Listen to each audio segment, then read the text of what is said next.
So speak for yourself. Presented by Hyundai. Marcellus Wiley here with Emmanuel. I had to get loose for this show, man, because it's going to get intense, man. We got some topics. I'm ready. Well, then not button if you're going to get loose. No. See, a little business but casual. Business but casual. Oh, okay. Seems like the show got started early or something. You ain't finished getting dressed, but let's get it started, y'all. In Tampa Bay, this dude getting comfortable up here, where the Bucs stacked offense just got bigger. Tampa Bay signed Leonard Fournette to a one-year deal after he was released earlier this week by my Jaguars. Fournette rushed for over 1,000 yards last season, but Bruce Arians says Ronald Jones will still be the starter. Tampa Bay's offense can arguably match the defending Super Bowl champion Chiefs, who open the NFL season next Thursday against the Texans. Take a look at both rosters. They're both led by elite quarterbacks in Tom Brady and Patrick Mahomes. The Bucs also added Rob Gronkowski to the lineup, while Kansas City will rely on former LSU running back Clyde Edwards-Helaire. You got to lose one of them names. In the backfield. So, Acho, who has the more lethal offense, Brady's Bucs or Mahomes' Chiefs? Marcellus, I'm going to take you somewhere before we land, sir. Okay. If this is tough. This is tough. This is tough? I'm going to lead with the headline, and I'm going to say the Kansas City Chiefs. I'm going to lead with the headline. It's the Chiefs. Is that your choice? That's the choice. It's the only correct answer, but here's why. Marcellus, if you were having if you're driving a car, right, the most efficient way the car can be driven is through three attributes. You have to consider three things if talking about efficiency. Tesla, electric. No, sir. Okay. Who is the driver? Real. How capable is the car? And the manual. Right? How descriptive is the manual? Who's the driver? How capable is the car? And how descriptive is the manual, you read right? your manual before your car? You better, because I'm going to tell you, the mistake I made is I didn't. Yeah. I'm a car guy, okay? I got two cars right now. I got me a Bentley and I got me a Range Rover. Convertible Bentley. Chill out. We ain't got to tell the world. But the problem was, see, I didn't read the manual to the Bentley, so I didn't realize, ooh, the back has massages in it. You see, I'm sitting here, right? Got a little massage in it. See, when I talk about the car, the Buccaneers, they may have the better car. They have the better weapons. You got Godwin, you got Evans, you got Gronk, you got Brady. You about to see where I'm going now. You got Fournette, you got Ronald Jones. You see where I'm going. They have the better car. See, but the Chiefs, they win with the other two things because they have the better driver in Patrick Mahomes, and they have the better manual in Andy Reid calling the shots. They have the better manual in the better playbook, and how well can Patrick Mahomes, the driver, how well can he orchestrate and facilitate the car based on his digestion of the manual?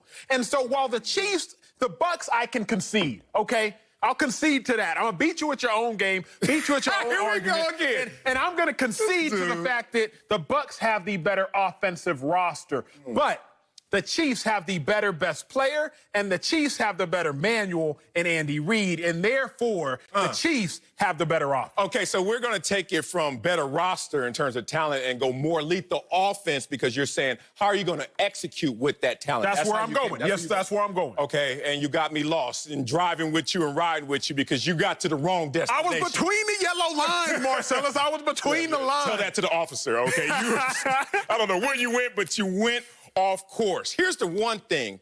I think it's a little premature to say that Patrick Mahomes is a better driver than Tom Brady.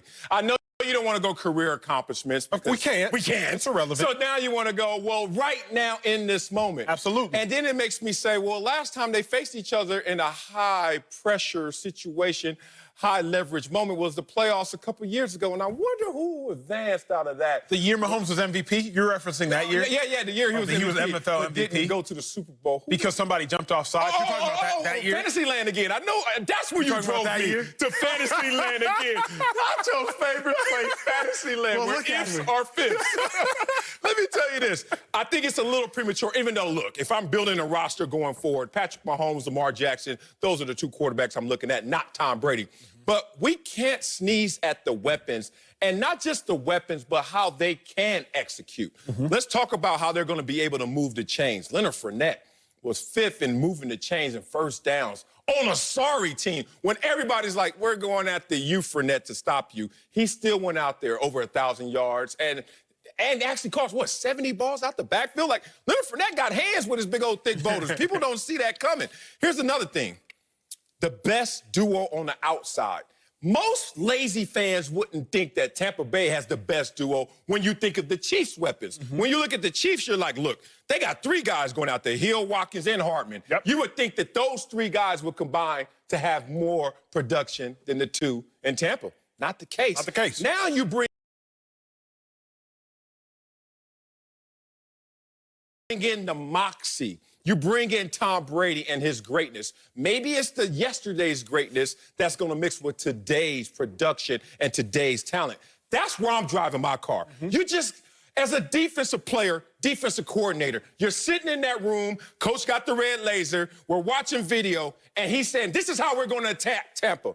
He has nothing to say. It is quiet in that room. How do you attack Tampa? This is what I love about this show. I love about you. I love about these conversations. I'm not ignorantly going to come up here and say, oh, the Chiefs are by far and away better. It's the Kansas City. That's not what I'm going to do. That's ridiculous.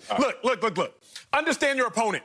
When you're talking about your argument, and when I'm talking about the Buccaneers offense, you got Cameron Brate, Howard, you have Rob Gronkowski at tight end. That's 3 legit dudes. I don't even think one of them will be on the roster just because it's too many, but that's 3 legit dudes at tight end. Okay. You got Mike Evans at the outside. You got Godwin at the outside. Okay, I'm going to play too high. I'm going to keep my safeties rolled back. Well, now you have Ronald Jones, who's a multi-versatile running back, but more importantly, you got Leonard Fournette, who is a killer at running back. So I understand the Bucs, and I understand that they had the 3rd-ranked offense last year. I am not simply going to sit here and try to undermine what the Bucs do and how lethal their offense is. But when I look at the Chiefs, you still have speed. And what you can't coach against, what you can't guard against is speed. Miko Hardman, Tyreek Hill, who literally go by the name Cheetah.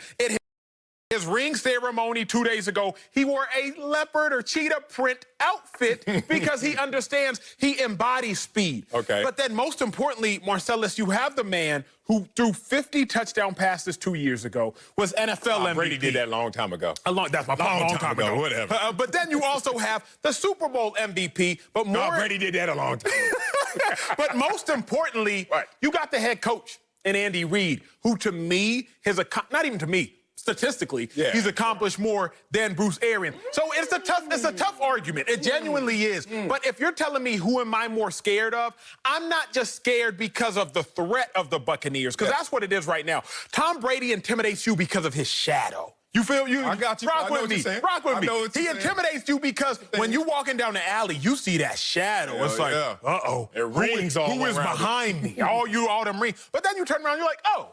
It's just an old man. And Patrick Mahomes, he's not a shadow. He's a legitimate threat. Now, defenses might turn around and see Tom Brady and be like, oh, it's not just an old man. It's still a bad man. But right now, if I had to bet, if I'm saying who's more lethal, it's the Chiefs for them reasons. Only thing is that shadow is coming with crew. It is. And that crew is deep and young. Tom Brady, in his career, talking about top 10 picks, he has 2 young top 10 picks, and he hasn't had that before. We're talking about, you got to go back to like 2012 when Tom Brady's had a top 10 offensive pick. And then he's only had 5 in his entire career. Now he has 2, and they're in their prime. Let's talk about the running game. Balance. The Tampa Bay Buccaneers running game was dead last in NFL over the last 3 years in terms of yards per carry. 3.7. Dead last. Now they're going to have that balance, and that's what Brady brings to it as well. You said they were the 3rd-ranked offense. That's in yards. 3rd-ranked also in points, higher than your Chiefs and Mahomes, even though I know he had injuries. All of that said, I see Tampa Bay getting much better with a 3rd-ranked offense. And I don't see the same thing out of the Chiefs. Let's bring in our guy, Lavar Arrington, to settle the score. Who has the more lethal offense? Brady's Bucs, Mahomes, Chiefs. Split it. I come into this conversation and say it's the Bucs. If we're just looking personnel-wise, on paper, roster-wise, which I think you guys have done a great job of covering, it is the Bucs. But I think the most interesting aspect of this conversation is not the fact that we look at what Tom Brady has, because you can never sneeze or downplay or underplay what Tom Brady brings to the table in any regard. Not yet. They were pretty much undefeated last year. We could say it was his production that went down and the defense was the reason, but he